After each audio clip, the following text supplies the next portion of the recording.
Libya has hosted its first group of foreign tourists in a decade, with an excursion to an oasis town deep in the desert previously off-limits to visitors due to years of war. French traveler Jean-Paul, who first visited Libya more than a decade ago, was among some 100 mostly European tourists on the trip. He said he had long wanted to return to the magnificent country, with extraordinary scenery and very welcoming people. Events meant for 10 years that wasn't possible. Then we were told we could finally come back on a supervised trip, with a security detail, the 57-year-old said. People here are very welcoming and you get the feeling that Libyans really want to see tourists again.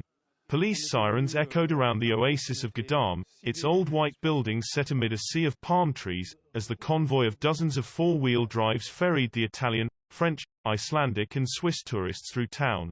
Libya had been mostly off-limits to tourists throughout the four-decade rule of Muammar Gaddafi. When the dictator was overthrown in a 2011 uprising, foreign visitors mostly continued to stay away as the country plunged into lawlessness and armed conflict. Today, thanks to a year of relative calm following an October 2020 ceasefire and a United Nations-led peace process, the first group of tourists since 2012 were able to visit, on a tour paid for by the state.